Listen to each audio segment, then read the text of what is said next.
नमस्कार दोस्तों, कैसे हैं आप सब लोग। उम्मीद करता हूँ घर पर होंगे, अच्छे से पढ़ाई कर रहे होंगे, स्वस्थ होंगे। पिछले वीडियो में हमने पढ़ा था कालीबंगा के बारे में। कालीबंगा का हमने एक संपूर्ण अध्ययन किया था और उस वीडियो को जैसा आपने प्यार दिया तो मैंने सोचा एक वीडियो और डाल देता हूँ। राजस्थान की दूसरी सभ्यता हम पढ़ेंगे, आहड़ सभ्यता। आज का जो अपना टॉपिक रहेगा वो रहेगा राजस्थान की दूसरी सभ्यता जो है आहड़ सभ्यता। उस आहड़ सभ्यता का हम अच्छे से अध्ययन करेंगे, ठीक है। तो स्टार्ट करते हैं अपन। और आज अपन पढ़ेंगे कौन सी सभ्यता? आहड़ सभ्यता। आहड़ सभ्यता। आहड़ सभ्यता की बात करें तो सबसे पहले पढ़ेंगे आहड़ सभ्यता के उपनाम। सबसे पहले क्या पढ़ेंगे? आहड़ सभ्यता के उपनाम पढ़ेंगे। सबसे पहले क्या पढ़ेंगे अपन? आहड़ सभ्यता के उपनाम। कौन कौन से उपनाम है आहड़ सभ्यता की? आहड़ सभ्यता के उपनाम है, नंबर 1 तो है आघाटपुर। नंबर 1 क्या है? आघाटपुर। दूसरा है आघाट दुर्ग। आहड़ सभ्यता को आघाट दुर्ग भी कहते हैं। तीसरा है धूलकोट, धूलकोट सभ्यता। चौथा जो नाम है वो है बनास नदी किनारे होने के कारण इसे बनास सभ्यता या बनास संस्कृति कहा जाता है। बनास सभ्यता या बनास संस्कृति कहा जाता है। उसके बाद में चौथा जो नाम आता है सर वो इसका है गोरे व बनकोट की सभ्यता। कौन सी सभ्यता है? गोरे व बनकोट की सभ्यता। अगला नाम आता है मृतकों के टीलों वाली सभ्यता। मृतकों के टीलों वाली सभ्यता। और मृतकों के टीलों वाली सभ्यता कौन सी? आपके आहड़ सभ्यता है। ध्यान रखना सर, मृतकों का टीला आप पढ़ते हो सिंधु घाटी सभ्यता के अंदर की मोहनजोदड़ो कहते हैं, जबकि मृतकों के टीलों वाली वहां पर सिर्फ एक ही है। क्या है? मृतकों का टीला। और मृतकों का टीला किसको बोलते हैं अपन? मोहनजोदड़ो को बोलते हैं। जबकि मृतकों के टीलों वाली यानी बहुत सारे टीले हैं, वो कौन से? आपके आहड़ सभ्यता है। इसके अलावा इस सभ्यता का नाम है ताम्रवती नगरी। क्या बोलते हैं इसे? ताम्रवती नगरी बोलते हैं। ध्यान रखना, ताम्रयुगीन सभ्यताओं की जननी गणेश्वर सभ्यता सीकर को कहा जाता है, जबकि ताम्रवती नगरी किसको बोलते हैं सर? आहड़ सभ्यता को बोलते हैं। तो ये तो हो गए आहड़ के उपनाम। उपनाम के बाद में बात करें, अगला जो टॉपिक आता है अपने कि आहड़ सभ्यता कौन सी नदी के किनारे स्थित है। ठीक है, आहड़ सभ्यता कौन सी नदी के किनारे? यह आपको पता होगा। आहड़ सभ्यता कौन से जिले में स्थित है? उदयपुर जिले में स्थित है। और नदी कौन कौन सी है? तो आहड़ सभ्यता की नदी है वो है एक तो बनास नदी। एक तो कौन सी है? बनास। दूसरी जो नदी है उस नदी का नाम है आपके बेड़च। और आपको पता है सर कि बेड़च नदी नहीं, दूसरा नाम क्या बोलते हैं? बेड़च नदी का दूसरा नाम क्या है? आयड़ नदी। उसके बाद में अगली नदी आएगी जिसका नाम है आपके गंभीरी नदी। और अगली जो नदी आएगी उस नदी का नाम है आपके साबरमती नदी। यानी इन नदियों के किनारे फैली हुई है कौन सी सभ्यता? आपके आहड़ सभ्यता। आपको पता होगा एक आहड़ सभ्यता का उत्खनन करता था, यानी उत्खनन करने वाला था, और उस व्यक्ति का नाम था आरसी अग्रवाल। आरसी अग्रवाल ने कहा कि एक कथन है आरसी अग्रवाल का, इससे रिलेटिव वो आपको समझा रहा हूं। इस युग की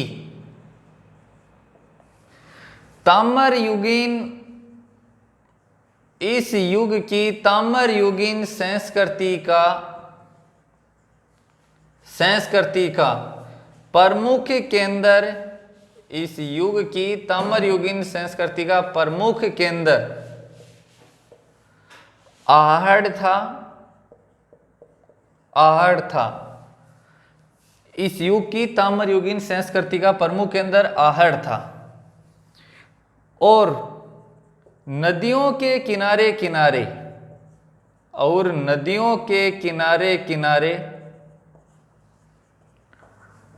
किनारे इस सभ्यता का या इस संस्कृति का विस्तार बनास बेड़च व चंबल नदियों के बनास बेड़च व चंबल नदियों के पाटे में फैल गया इन्वर्टेड कोमा बंद। यह कथन किसका? आपके आरसी अग्रवाल का है। जैसे राजस्थान जो अपना बोर्ड है एक, जो पटवारी ग्राम सेवक एग्जाम वगैरह की एग्जाम लेता है, वो क्या करता है, ऐसे जो स्टेटमेंट होते हैं, कौन से विद्वान ने कौन से स्टेटमेंट दिया है, उनके ऊपर ज़्यादा क्वेश्चन डालता है, तो इसे ध्यान रखना। आरसी अग्रवाल क्या कहता है कि इस युग की ताम्र युगीन संस्कृति का प्रमुख केंद्र आहड़ था और नदियों के किनारे किनारे इस संस्कृति का विस्तार बनास बेड़च व चंबल नदियों के पाटे में फैल गया था। ठीक है, आगे सुनना। उसके बाद में अगली जो बात आती है आपके नेक्स्ट नदी होगी। नदी हमेशा कहाँ से निकलती है? पहाड़ों से निकलती है। थोड़ी बहुत बेसिक जानकारी मैं आपको बनास नदी के करंट अफेयर से लिखवा देता हूँ सर। बनास नदी किनारे अपन को भूरी रेत मिली है। कौन सी रेत मिली है? भूरी रेत मिली है। और भूरी रेत में यूरेनियम की मात्रा मिली है।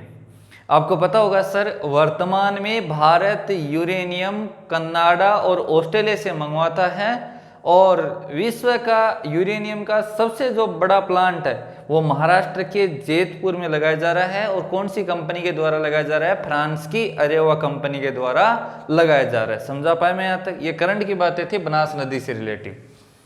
उसके बाद में नेक्स्ट अगला जो पॉइंट आता नदी हो गई। नदी के बाद में हम सर अगला पॉइंट पढ़ेंगे, वो है आपके कि नदी हमेशा कहाँ से निकलती है? पहाड़ों से निकलती है। तो आहड़ से रिलेटिव कौन कौन से पहाड़ हैं? एक जो पहाड़ है उसका नाम आपके गोगुंदा का पहाड़ है। एक तो पहाड़ है आपके कौन सा? गोगुंदा का पहाड़। एक जो पहाड़ है उस पहाड़ का नाम आपके ऋषभ देव का पहाड़। और एक है आपके कौन सा पहाड़? खमनोर का पहाड़ है। एक कौन सा है सर? बोलो। खमनोर का पहाड़ है। गोगुंदा और ऋषभ देव ये दोनों जो पहाड़ हैं वो कौन से जिले में स्थित है? आपके उदयपुर जिले में। कौन से जिले में स्थित है? उदयपुर जिले में। जबकि खमनोर की जो पहाड़ियां हैं वो कौन से जिले में स्थित है? आपके राजसमंद में है। और इन्हीं खमनोर की पहाड़ियों से कौन सी नदी निकलती है? आपके बनास नदी निकलती है। समझा पाए मैं यहाँ तक? आगे सुनना। फिर आएगा एक लास्ट का पॉइंट अपना कि पहाड़ होते हैं वहां पर जंगल भी मिलते हैं अपन को सर। और जंगल कौन सा होगा? तो आहड़ से रिलेटिव एक जंगल है सर, उसका नाम है बाबलवाड़ा का जंगल। कौन सा जंगल है? बोलो। बाबलवाड़ा का जंगल, उदयपुर का। ये हो गई आपके आहड़ सभ्यता की बेसिक जानकारी। इन जानकारियों को देते कौन है अपन को? अब आगे पढ़ेंगे अपन उत्खनन करता। उससे पहले आप इसका एसएस ले लीजिए। ठीक है सर, आगे चलते हैं।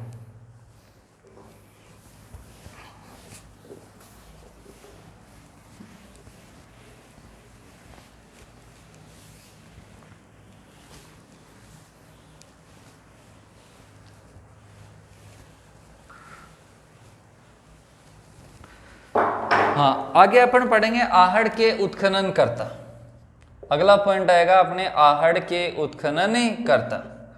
उत्खनन करता की बात करें तो सर आहड़ सभ्यता के उत्खनन करता में नंबर 1 पहले नंबर पर आते हैं 1953 में। उनका नाम था अक्षय कृति व्यास। उनका क्या नाम था? बोलो। अक्षय कृति व्यास था। दूसरे नंबर पर 1956 में आते हैं आपके कौन? तो 1956 में आते हैं आरसी अग्रवाल। और इन आरसी अग्रवाल के बारे में अपन एक लाइन भी पढ़ी अपन ने। इनका पूरा नाम था रतन चंद्र अग्रवाल। नंबर तीसरा 1961 में कौन थे? तो 1961 में थे एच.डी. सांकड़िया। 1961 में कौन थे? एच.डी. सांकड़िया। और इस एच का मतलब है हसमुख और डी का मतलब है धीरजलाल। हसमुख धीरजलाल ये पुणे विश्वविद्यालय के भूगोल के प्रोफेसर रहे हैं एच.डी. सांकड़िया। 1961 में इनके निर्देशन में आहड़ के अंदर क्या होता है? उत्खनन होता है।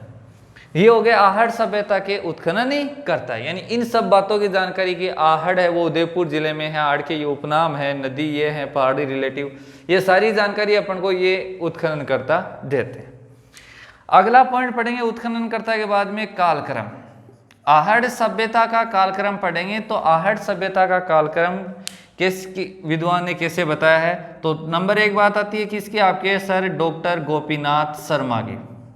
और डॉक्टर गोपीनाथ शर्मा कहीं खबर यो कहे कि डॉक्टर गोपीनाथ शर्मा के अनुसार आहड़ सभ्यता का कालक्रम था 1900 ईसा पूर्व से लेकर 1200 ईसा पूर्व तक आहड़ सभ्यता का कालक्रम था। आहड़ सभ्यता का कालक्रम डॉक्टर गोपीनाथ शर्मा के अनुसार 1900 ईसा पूर्व से लेकर 1200 ईसा पूर्व तक था। Number 2 point, C14 radio carbon पद्धति के आधार पर, C14 रेडियो कार्बन पद्धति के आधार पर आहड़ सभ्यता का जो कालक्रम था वो था 2000 ईसा पूर्व से लेकर 1200 ईसा पूर्व तक।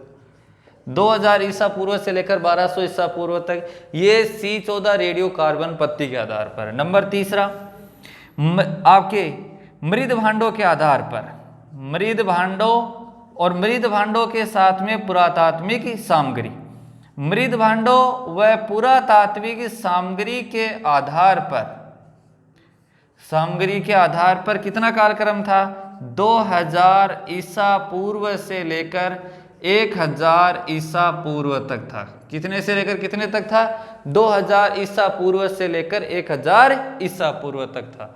तो ये थे सर आहड़ का कालक्रम उत्खनन करता। समझा पाए मैं यहां तक, इसका ऐसा से ले लीजिए, फिर अपन पढ़ेंगे आगे।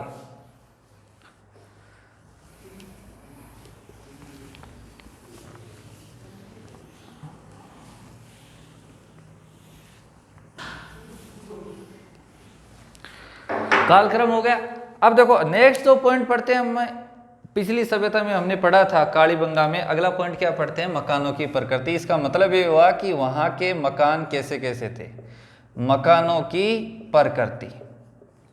और मकानों की प्रकृति की बात करें तो यहां से सर एग्जाम में बहुत क्वेश्चन आते, ध्यान रखना। आरपीएससी ने एक बार शायद वरिष्ठ अध्यापक की परीक्षा थी, उसमें उन्होंने पूरा का पूरा मकानों की प्रकृति लिख दी थी एक क्वेश्चन के अंदर। उन्होंने सारी पूछ ली, मकानों की नींव में किसका प्रयोग किया गया है, दीवारें कैसी बनी होती थी, ऐसी बातें थी, और उसमें असत्य कथन छांटना था। ठीक है, वो क्वेश्चन अपन बाद में करेंगे, पहले मकानों की प्रकृति यानी आहड़ सभ्यता में मकान कैसे कैसे थे वो समझेंगे। ठीक है, अब मैं बना रहा हूं मकान।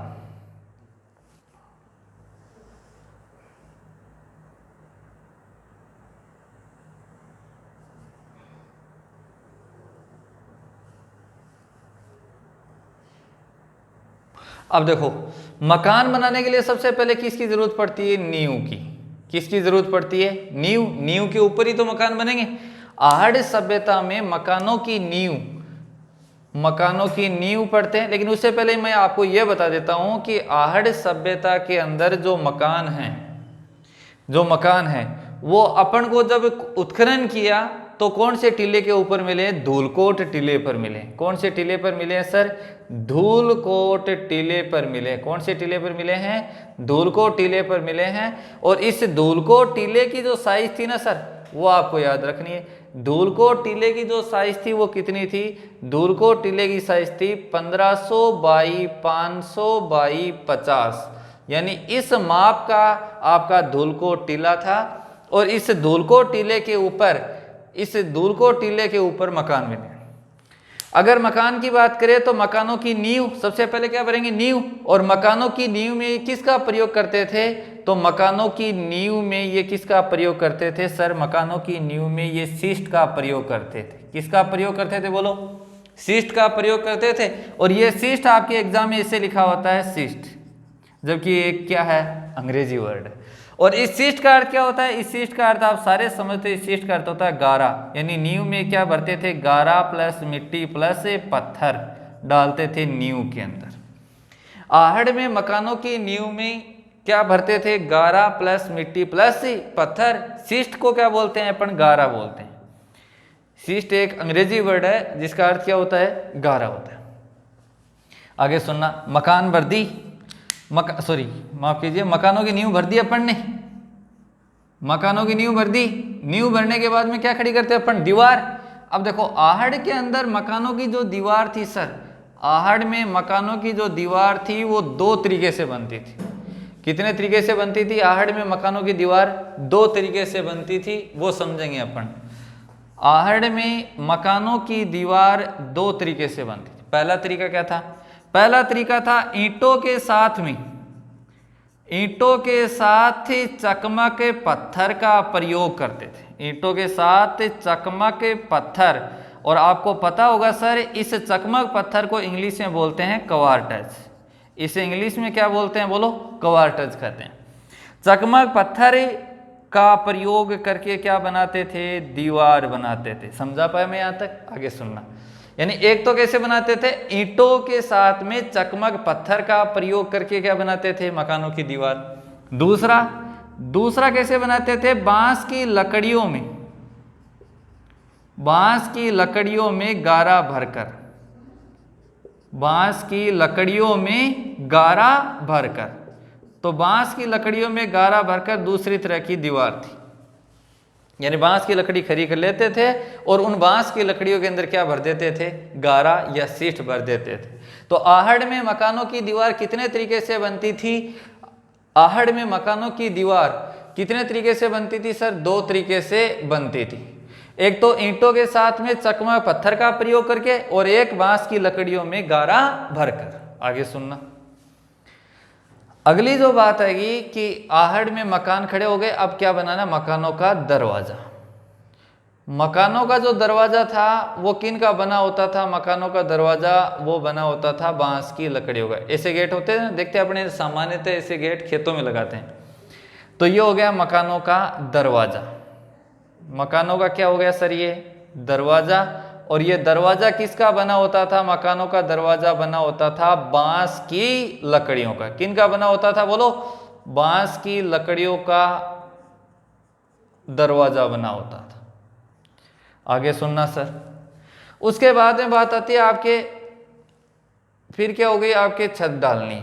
मकान के ऊपर बाद में क्या डालेंगे अपन, छत। छत की बात करें तो ये छत के ऊपर क्या डालते थे, ये छत के ऊपर आपके बांस की लकड़ी डालते थे। छत के ऊपर क्या डालते थे लोग, बांस की लकड़ी। और उस बांस की लकड़ी के अंदर, उस बांस की लकड़ी के अंदर ये क्या भर देते थे सर, उस बांस की लकड़ी के अंदर घास फूस भर देते थे। क्या भर देते थे, घास फूस। छत के ऊपर क्या डालते थे, ये बांस की लकड़ियों में घास फूस भर देते थे। बांस की लकड़ियों में घास फूस भरकर क्या बनाते थे, छत बनाते थे।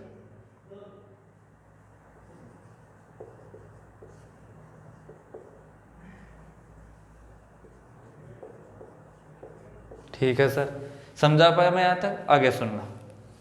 उसके बाद में क्या होता है, आपके छत हो गई, मकानों की छत कैसी थी, दीवार कैसी थी, नींव कैसी थी, सारी बात हो गई।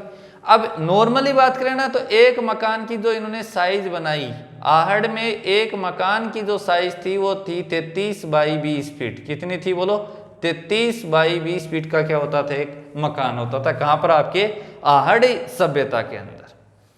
आगे सुनना सर, उसके बाद में नेक्स्ट जो अपनी बात आती है कि आहड़ सभ्यता में मकानों का जो ये कोना होता था, इस कोना, ये वाला कोना, इस कोने के अंदर ई कोना का माइन आफान का ही मिले, ई कोना का माइन आफान भेड़ बकरियों का बाड़ा मिला है। मेरे समझाने का अर्थ है कि यहाँ पर अपन को क्या मिला है, पशुओं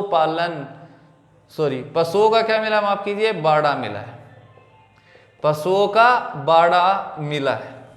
और पशुओं का बाड़ा मिला है, कौन कौन से पशुओं का बाड़ा मिला अपन को, एक तो मिला हाथी का, एक इसका मिला अपन को भैंसा का, और एक इसका मिला अपन को गेंडा का बाड़ा मिला है। और आहड़ के अंदर अपन को किसके साक्ष्य भी मिले हैं सर, कुत्ते के साक्ष्य मिले। आहड़ के अंदर अपन को किसके साक्ष्य मिले, कुत्ते के साक्ष्य भी मिले। आगे सुनो, ये पशुओं का बाड़ा हो गया। ये जो कोना था सर, इस कोने के अंदर इस कोने के अंदर अपन को क्या मिले हैं, अनाज रखने के मृद भांड मिले। इस कोने के अंदर अपन को क्या मिले हैं, अनाज रखने के मृद भांड, बड़े मृद भांड मिले। और इन अनाज रखने के जो मृद भांड होते थे, इन मृद भांडों को बोला गया क्या, गोरे व बनकोट। क्या कहा गया इसे, गोरे व बनकोट कहा गया। तो ये जो दिशा है, इस दिशा के अंदर अपन को अनाज रखने के क्या मिले हैं, मृद भांड मिले हैं, जिन्हें क्या बोलते हैं, सामान्यतः गोरे व बनकोट कहते हैं। अब देखो अगर डायरेक्शन की बात करें सर, तो ये डायरेक्शन कौन सी होती है आपके नॉर्थ, ये कौन सी होती है आपके ईस्ट और वेस्ट, और ये होती है साउथ।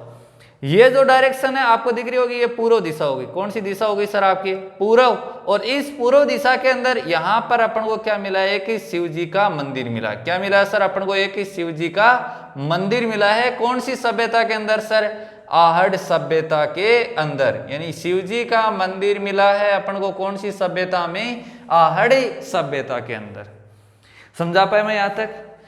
तो ये ऐसे ही थी मकानों की प्रकृति, कहां पर आपके आहड़ सभ्यता में। इसका सर आप ले लीजिए एसएस। फिर अपन अगला जो टॉपिक पढ़ेंगे वो क्या है, अपना समझना है। एक छोटा सा पॉइंट मैं यहीं पर क्लियर कर देता हूं आपका, कि आहड़ में, आहड़ की जो संस्कृति थी वो कैसी थी।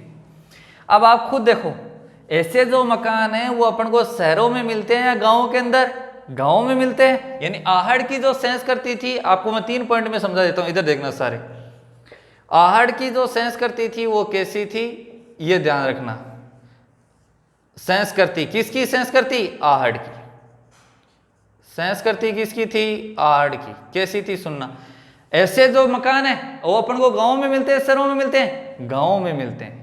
दरवाजा बांस की लकड़ियों का बना हो, उसके बाद में जो दीवारें थी बांस की लकड़ियों में गारा भरकर बनाई गई है।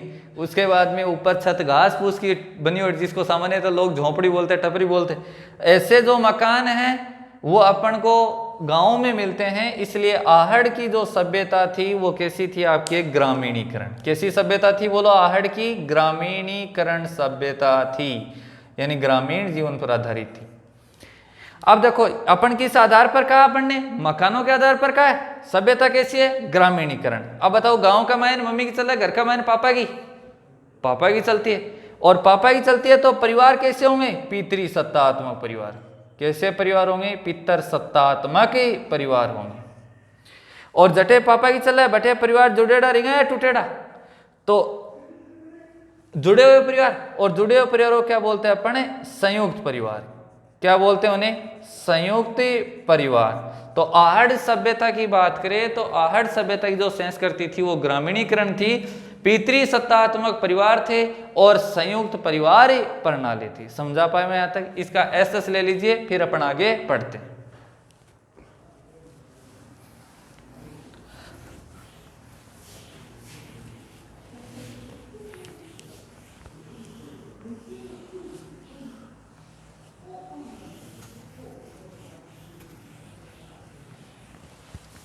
आगे सुनना।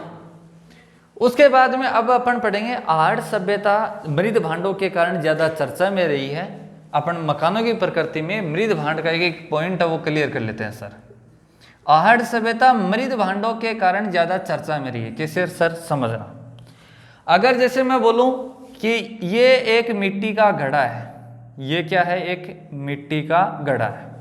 आहड़ सभ्यता में अपन को मिट्टी के घड़े मिले हैं, और उन मिट्टी के जो घड़े हैं, उन मिट्टी के घड़ों में अपन को 2 रंग मिले। कितने रंग मिले हैं सर, 2 रंग मिले हैं। आहड़ सभ्यता में मृद भांड का क्या होता है, ये सबको पता है। क्या होता है बोलो, मिट्टी के घड़े। और इन मिट्टी के घड़ों का रंग कैसा था, आहड़ सभ्यता में 2 प्रकार के थे। एक तो था कैसा आपके, एक तो था नीचे का जो रंग था वो तो कैसा था, लाल। नीचे का रंग कैसा था, आहड़ सभ्यता में लाल रंग था। और ऊपर का जो रंग था वो कैसा था, ऊपर का जो रंग था घड़े का वो कैसा था आपके, काला रंग था। कैसा रंग था बोलिए सर, काला। अब इन घड़ों को बनाने के लिए आहड़ सभ्यता में कौन सी विधि काम में ली गई है, उल्टी तपाई विधि काम में ली गई है। कौन सी विधि काम में ली गई है, उल्टी तपाई विधि। इंग्लिश में इसको बोलते हैं इन्वर्टेड। इंग्लिश में इसे क्या बोलते हैं, इन्वर्टेड। तो उल्टी तपाई विधि काम में ली गई है आहड़ सभ्यता के मिट्टी के घड़ों को बनाने में, याद रखना। और उल्टी तपाई के कारण इनका रंग कैसा हुआ, लाल और काला। अगर मैं आपको सर साइंस में एक बार लेकर जाऊं तो साइंस क्या कहती है, साइंस में कहा गया है कि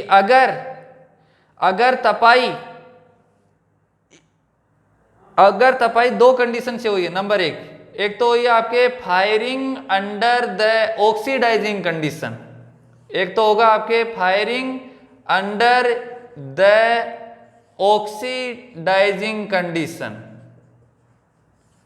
ऑक्सीडाइजिंग कंडीशन। यानी अगर इसका हिंदी में मैं बोलूं कि ऑक्सीकरण की स्थिति में जलन, किसकी स्थिति में जलन, ऑक्सीकरण की स्थिति में जलन, ऑक्सीकरण की स्थिति में जलन। और नंबर दूसरी जो कंडीशन है वो है आपके firing under the reducing condition, reducing condition, firing under the reducing condition. इसका अर्थ क्या होता है, इसका अर्थ होता है हिंदी में सर अपचयन की स्थिति में जलन, अपचयन की स्थिति में जलन, अपचयन की स्थिति में जलन। अगर सर ऑक्सीकरण की स्थिति में जलन हुआ है तब इनका रंग कैसा होगा, लाल। अगर इन मृद भांडों की जो तपाई विधि है वो इन्वर्टेड है और उस इन्वर्टेड विधि में जब ऑक्सीकरण की स्थिति में जब जलन हुआ तब इनका रंग कैसा हुआ, लाल। और अपचयन की स्थिति में जब जलन हुआ तब इनका रंग कैसा हुआ, काला हुआ। समझा पाए मैं यहाँ तक। तो यहाँ दो रंग के मृद भांड थे, लाल और काले रंग के। हालांकि इन मृद भांडों के ऊपर आपको कोई चित्र नहीं मिले, इन मृद भांडों के ऊपर आपको कोई चित्र नहीं मिले, कोई चित्र नहीं मिले। इसलिए अपन इसको क्या कह सकते हैं, इन मृद भांडों को, इन मृद भांडों को अपन कह सकते हैं अचित्रित मृद भांड। क्या बोल सकते हैं सर इनको, अचित्रित मृद भांड। समझा पाए मैं यहाँ तक। आहड़ सभ्यता के जो मृद भांड थे वो कैसे मृद भांड थे, अचित्रित मृद भांड थे।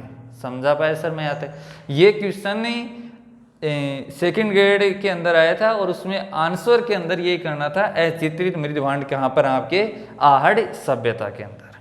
उसमें आपको सत्य और असत्य कथन निकालने थे। उनमें सत्य कथन ये था कि आहड़ सभ्यता के जो मृद भांड थे वो अचित्रित मृद भांड थे। इसका आप SS ले लीजिए, फिर अपन पढ़ते हैं आगे। ठीक है, ले लिया सबने SS। तो ये होगी आपके आहड़ सभ्यता में मकानों की प्रकृति।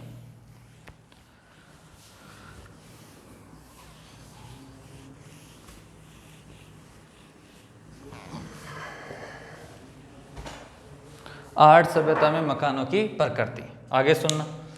अगला आएगा आपके मनुष्य की प्रकृति, कि मनुष्य क्या क्या काम करते थे आहड़ सभ्यता के। मनुष्य की प्रकृति में जैसा हमने कालीबंगा के अंदर पढ़ा था कि कालीबंगा के अंदर पढ़ा था, और नॉर्मली अपन देखें तो सामान्यतः अपने माँ बाप क्या करते हैं, खेती बाड़ी करते हैं। फिर अपन पढ़ते हैं, वो शिक्षा हो जाएगी। फिर खेती बाड़ी के साथ में अपन पशुपालन भी रखते हैं। तो सबसे पहले बात करें अपन कृषि की। आहड़ सभ्यता की कृषि की बात करें तो कृषि में अपन को कौन कौन सी फसलें मिली हैं आहड़ सभ्यता से, सुनना। कपास है, गन्ना है, तंबाकू है, कपास, गन्ना, तंबाकू। इसके अलावा अपन को चावल व ज्वार मिली है, कहाँ से, आहड़ सभ्यता से। कपास, गन्ना और तंबाकू, चावल व ज्वार, ये सारी आपको पता होगा, ये सारी फसलें कौन सी होती हैं, व्यापारिक फसलें। कौन सी फसलें होती है, बोलिए सर, व्यापारिक फसलें होती हैं। और ये सारे आप जानते हो ये कौन सी फसलें होती हैं, ये फसलें होती हैं आपकी खाद्यान्न फसलें। कौन सी फसलें होती हैं, बोलिए, खाद्यान्न फसलें होती हैं। ये खाद्यान्न फसलें होती है चावल और ज्वार, और ये ऊपर वाली व्यापारी फसलें होती हैं। अगर सर मैं ये कहूँ कि यहाँ के जो लोग थे वो व्यापारी फसलें उगाते थे, यानी बिजनेस वाली, सीधी सी बात है, यहाँ के लोग क्या करेंगे, बिजनेस करेंगे। अगर मैं ये कह दूँ कि इनसे आपका एक पॉइंट क्लियर हो रहा है कि आहड़ सभ्यता के लोगों की शिक्षा कैसी थी, जो 3 नंबर पॉइंट आप पढ़ते हो, शिक्षा की बात करें तो आहड़ सभ्यता के लोगों की शिक्षा थी आपके, ये लोग क्या करते थे, व्यापार करते थे। शिक्षा कैसी होगी, व्यापारिक शिक्षा। आहड़ सभ्यता के लोगों की शिक्षा कैसी थी? व्यापारिक शिक्षा, और अपने यहाँ पर कौन सी डिग्री होती है? एम.कॉम। समझा पा मैं यहाँ तक? आगे सुनना। दूसरा जो पॉइंट अपन सामान्यतः पढ़ते हैं वो कौन सा है? पशुपालन। पशुपालन, पशुपालन की बात करें तो आहड़ सभ्यता में कौन कौन से पशु है जो अभी अपन पढ़ कर याद करो। बाड़े में अपन को कौन कौन से पशु मिले हैं? हाथी मिला है, एक कौन सा मिला? भैंसा, हाथी, भैंसा, और एक आपके गेंडा। साथ में याद रखना कुत्ते के शाख से भी कहाँ से मिले? आहड़ सभ्यता से मिले। समझा पा मैं यहाँ तक? आगे सुनना सर। नंबर जो चौथा पॉइंट है, शिक्षा के बाद में क्या था अपना? धर्म। और धर्म की बात करते हैं, आराम से समझना। धर्म की बात करें तो अपन ने अभी पढ़ा था कि जब मकानों की प्रकृति पढ़ी थी तब कहा था कि यहाँ से एक शिव जी का मंदिर मिला तो शिव के उपासक हो गए। वो तो पॉइंट लिखना ही नहीं है आपको। उसके बाद में बात आती है यहाँ से और क्या चीज़ मिली है? एक स्वास्तिक का चिन्ह मिला है। नंबर दूसरा, यहाँ से त्रिशूल का चिन्ह मिला। किसका चिन्ह मिला बोलो? त्रिशूल का चिन्ह मिला है। त्रिशूल का चिन्ह मिला है, ठीक है जी। नंबर तीसरा, यूनानी देवता अपोलो का चिन्ह मिला है। यूनानी देवता अपोलो का चिन्ह मिला है। कहाँ से मिला है अपन को? आहड़ सभ्यता से मिला है। ध्यान रखना, यूनान से रिलेटिव दो तीन बातें आती है अपने। पहली जो बात आती है वो है रेड सभ्यता टोंग, वहाँ पर यूनानी शासक अराडोक्स का सिक्का मिला है रेड टोंग से।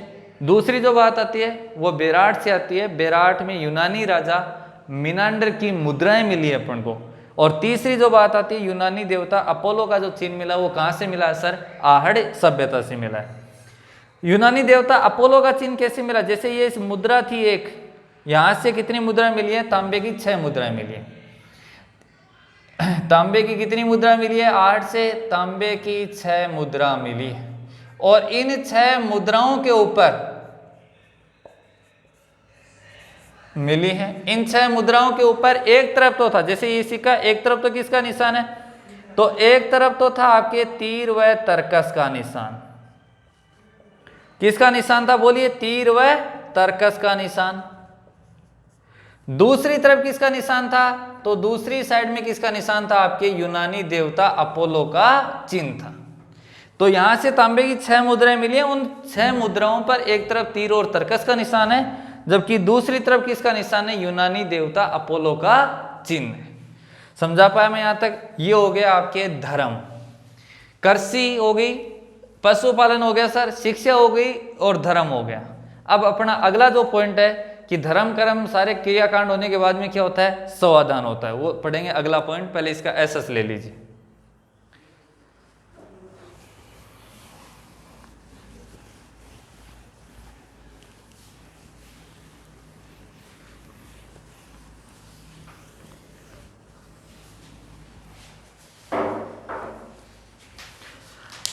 अगला पॉइंट आएगा आपके नंबर 5वां, समाधान।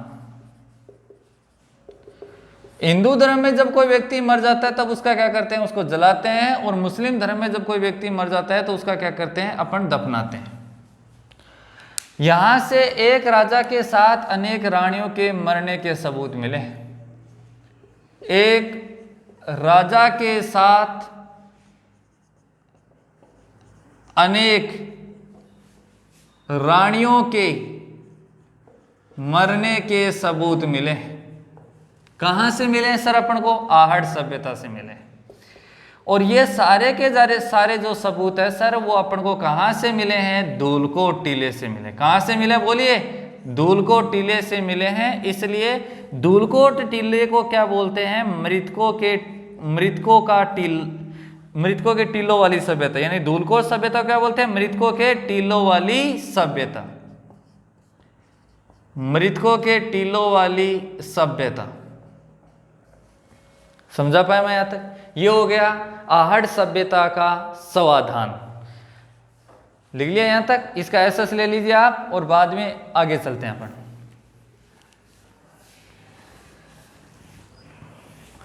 फिर अगर अगला जो पॉइंट पढ़ेंगे अपन, मनुष्य की प्रकृति हो गई। मनुष्य की प्रकृति के बाद में अगला जो पॉइंट पढ़ेंगे कि आहड़ सभ्यता के कुछ इंपॉर्टेंट बिंदु हैं, वो अपन पढ़ लेते हैं। आहड़ सभ्यता के कुछ इंपॉर्टेंट फैक्ट्स हैं आपको जो 100% याद करने, वो समझेंगे। पहला क्या है? पहला फैक्ट्स है कि आहड़ सभ्यता के अंदर कौन कौन सी चीजें मिली अपन को। नंबर 1 जो चीज है वो, उस चीज का नाम है आपके सिलबट्टा। क्या नाम है? सिलबट्टा।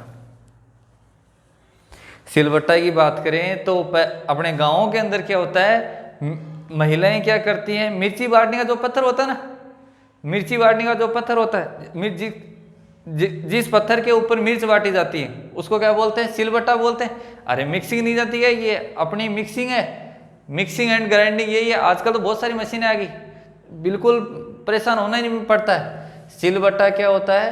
तो सिलबट्टा होती है अपनी मिक्सिंग और ग्राइंडिंग, मिक्सिंग व ग्राइंडिंग। कहां से मिली है? आहड़ सभ्यता से मिली है। समझा पाए मैं यहां तक? ये जो सिलबट्टा है सर, अपन को एक मकान के अंदर या एक भवन के अंदर 4 बाई 3 फुट का मिला है, यानी 4 फुट लंबा और 3 फुट चौड़ा एक सिलबट्टा प्राप्त हुआ है।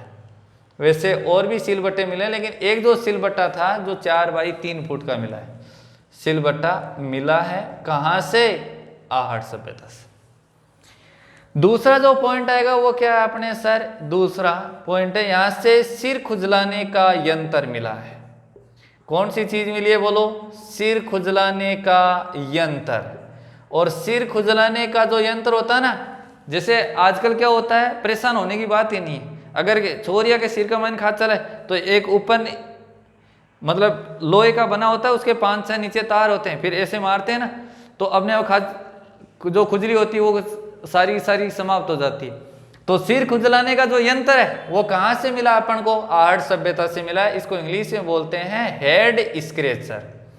इंग्लिश में इसे क्या बोलते हैं? हेड स्क्रैचर कहा जाता है इसे इंग्लिश में। और आपके एग्जाम के अंदर नाम यही हेड स्क्रैचर लिख कर आएगा, सिर खुजलाने का यंत्र नहीं पूछेंगे। आगे सुनिए सर। नंबर तीसरी चीज क्या मिली है? यहां से मिला है झावा। क्या मिला है? झावा। ये झावा क्या होता है? मेल उतारने वालों, जानो ना मेल उतारने वालों, मेल शरीर के ऊपर मेल लागो तो एक ठेकरी सी रगड़ा करा बिन कहीं बोलेंगे आप? हाँ, झावा। झावा इसको इंग्लिश में बोलेंगे अपन स्किन रबर। इंग्लिश में इसे क्या बोलेंगे? Skin rubber. समझा पाए मैं? अगला सुनना। यहां से मणके मिले अपन को। क्या चीज मिली है बोलो? मणके। और इन मणकों को इंग्लिश में बोलते हैं क्या? बीड्स बोलते हैं। इन मणकों को इंग्लिश में क्या बोलते हैं? बीड्स बोलते हैं। तो मणके अपन को कहां से मिले? आहड़ सभ्यता से मिले। ठीक है, नेक्स्ट अगला जो पॉइंट है वो क्या है? जो चीज मिली है अपन को वो लिख रहा हूं। नंबर 5वां, यहां से धातु गलाने के यंत्र। धातु गलाने के यंत्र कहां से मिले हैं? आहड़ से मिले। और इन धातु गलाने के यंत्रों को इंग्लिश में बोलते हैं करसाइवल।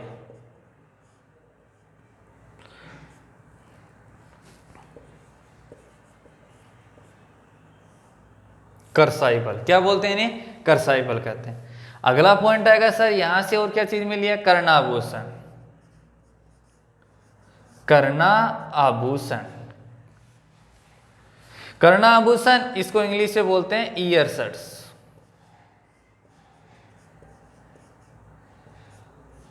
ठीक है, ये ईयरसड्स हो गया। ये जो चीजें ना, बीड्स है, कर्णाभूषण है, आपके स्किन रबर वगैरह, ये किन से बने होते थे? तो ये आपने एक कला संस्कृति में एक पढ़ा होगा, वो शब्द है आपके टेराकोटा। पढ़ा ना टेराकोटा का? तो टेराकोटा के बने हुए थे। इस टेराकोटा का दूसरा नाम है मृण मूर्ति। क्या नाम है सर? इसे क्या बोलते हैं अपन? मृण मूर्ति, यानी ये मृण मूर्ति थी। आगे सुनना। तो कर्णाभूषण इसको इंग्लिश में क्या बोलते हैं? ईयरसड्स कहते हैं। नंबर 7वीं चीज क्या मिली है? यहां से दीपक मिला है। और इंग्लिश में दीपक को क्या बोलते हैं? लैंप। क्या बोलते हैं सर? लैंप। ऐसे लिखा हुआ आएगा। आठवीं चीज क्या मिली है यहाँ से पूजा की थाली, पूजा की थाली। और इस पूजा की थाली को क्या बोलते हैं? वोटिव टैंक्स। पूजा की थाली को क्या बोलते हैं सर? वोटिव टैंक्स कहा गया है।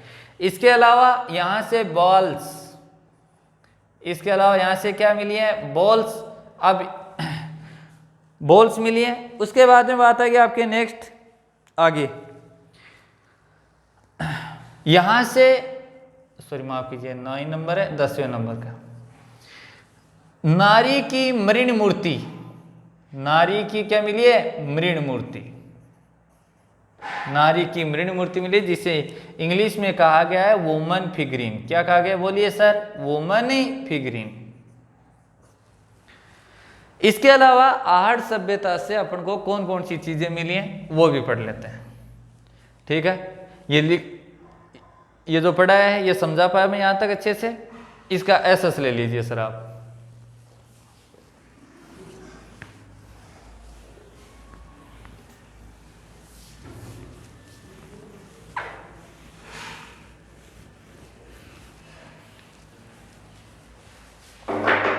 अगला पॉइंट आएगा नेक्स्ट। और क्या चीजें मिली है यहां से मिला है सर आपके बनासियल बुल। क्या मिला है? बनासियल बुल। और बनासियल बुल की बात करें तो ये क्या है? ये एक बेल की मूर्ति है जो टेराकोटा पद्धति से बनी है। बेल की क्या है? मृणी मूर्ति है। और इसको क्या कह दिया गया है? इस बेल को नाम दिया गया है आपके बनासियल बुल। समझा पाए मैं यहां तक? आगे बात आती है नेक्स्ट। अगला पॉइंट आएगा कि आहड़ सभ्यता से एक मकान में अपन को 6 चूल्हे भी मिले। मकान में कितने चूल्हे मिले हैं? 6 चूल्हे मिले। अगला पॉइंट आएगा आहड़ से अपन को आटा चक्की भी मिली है। कौन सी चक्की? आटा चक्की। हाथ तो पीछा करता ना चून पहले आटा चक्की। इसी का दूसरा नाम है आपके अवतल चक्की। क्या नाम है इसी का दूसरा? अवतल चक्की। अगला पॉइंट आएगा कि आहड़ से लगभग 79 उपकरण किसके मिले हैं सर? तो आहड़ से लगभग 79 उपकरण लोहे के मिले हैं। किसके मिले हैं? लोहे के मिले हैं 79 उपकरण, इसलिए लोहे के मिले हैं। इसलिए हम कह सकते हैं कि आहड़ सभ्यता में लोह युग का प्रवेश हो चुका था। मिले हैं। इससे माना गया कि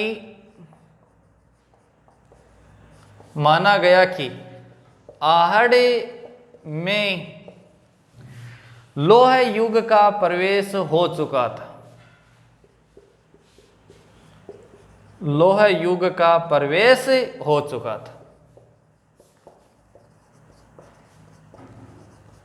था।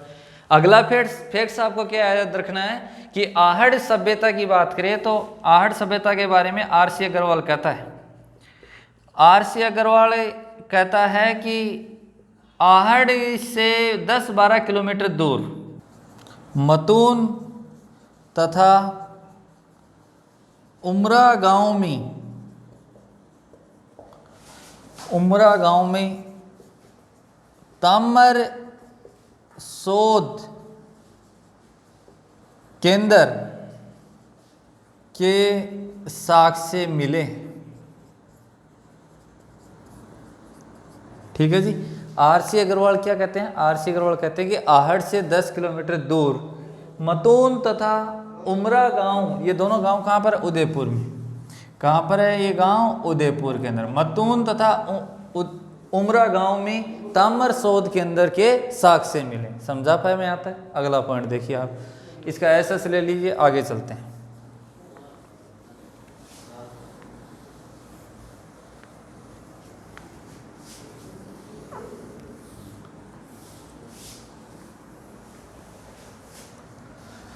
अगला पॉइंट है यहाँ से अपन को और क्या चीज़ें मिली है?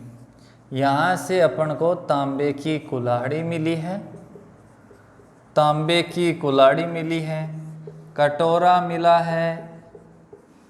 ठीक है। उसके बाद में अपन को दक्कन मिला है। ये सारी चीज़ें अपन को कहाँ से मिली हैं? आहट सभ्यता से मिली है। नेक्स्ट पॉइंट आएगा, आहट सभ्यता से और क्या चीज़ें मिली है? तो आहट से सुरमे की सलाई के साक्ष्य भी मिले हैं। सलाई के साक्ष्य अपन को कहाँ से मिले हैं? आहट से मिले हैं। ठीक है, तो ये थे आहट सभ्यता से इम्पोर्टेंट कुछ महत्वपूर्ण बिंदु। ठीक है, आगे सुनना।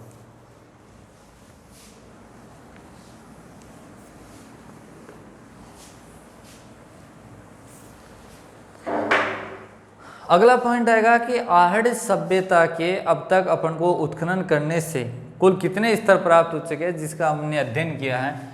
तो आहट के अब तक उत्खनन करने पर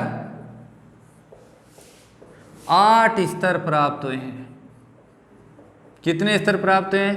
8 स्तर प्राप्त हुए हैं। और सर ये जो 8 स्तर हैं पुरातात्विक सामग्री के आधार पर कितने चरणों में बांटे गए हैं? 3 चरणों में बांटे गए। पुरातात्विक सामग्री के आधार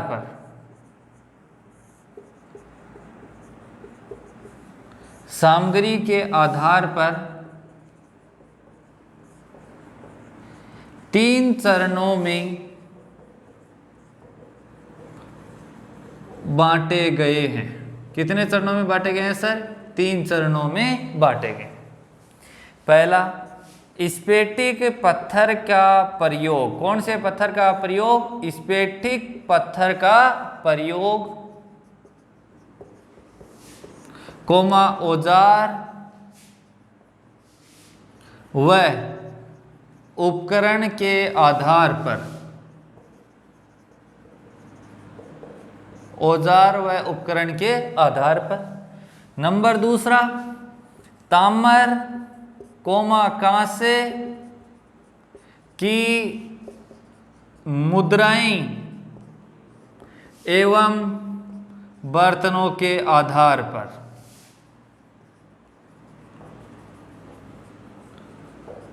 नंबर तीसरा है आपके मृद भांडों के आधार पर। मृद भांडों, मिट्टी तथा काले मुलायम पत्थर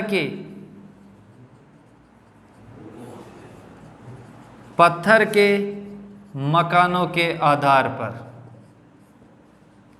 काले मुलायम पत्थर के मकानों के आधार पर। तो आहट सभ्यता से अपन ने जितना भी उत्खनन किया अब तक, उस अब तक के उत्खनन के आधार पर अपन को आहट से कितने स्तर प्राप्त हुए? 8 स्तर प्राप्त हुए। और पुरातात्विक सामग्री के आधार पर इन 8 स्तरों को कितने चरणों में बांटा गया सर? 3 चरणों में बांटा गया। नंबर 1, स्फेटिक पत्थर का प्रयोग औजार व उपकरण के आधार पर। ताम्र, कांसे की मुद्राएं और बर्तनों के आधार पर। मृद भांडों, मिट्टी तथा काले मुलायम पत्थरों के आधार पर। मृद भांडों, मिट्टी तथा काले मुलायम पत्थरों के आधार पर। ऐसा माना जाता है कि आहट के जो मृद भांड हैं, ऐसे सेम टू सेम जो मृद भांड है वो आपको कहाँ से मिले हैं? तो ऐसे सेम टू सेम मृद भांड आपको मिले हैं कहाँ से? सौराष्ट्र से। और सौराष्ट्र में एक स्थान है जिसका नाम है रोजड़ी। आहट के समान मृद भांड अन्य कहाँ से मिले हैं? तो आहट के समान मृद भांड सौराष्ट्र के रोजड़ी नामक स्थान पर मिले हैं।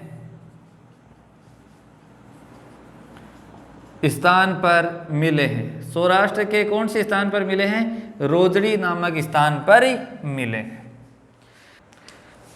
हाँ, तो आहट के समान मृद भांड सौराष्ट्र के रोजड़ी नामक स्थान पर मिले। एक बात और याद रखना, आहट के लोग जो तांबा प्राप्त करते थे वो कौन सी खानों से प्राप्त करते थे? तो आहट के लोग तांबा एक तो कौन सी खान से प्राप्त करते थे? देवबाड़ी खान से। एक तो कौन सी खान से प्राप्त करते थे सर? आपकी देवबाड़ी। और नंबर दूसरी कौन सी खान से प्राप्त करते थे? कोटड़ी। कौन सी खान से प्राप्त करते थे? कोटड़ी। आहड़ के जो लोग थे वो तांबा कहाँ से प्राप्त करते थे? तो देवबाड़ी और कोटड़ी खानों से आहड़ के लोग क्या प्राप्त करते थे? आपके तांबा प्राप्त करते थे।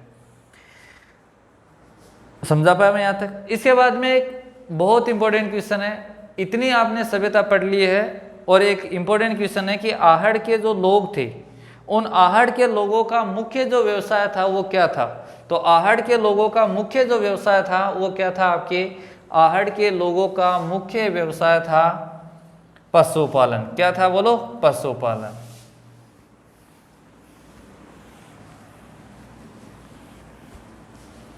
आहड़ के लोगों का मुख्य व्यवसाय क्या था? पशुपालन।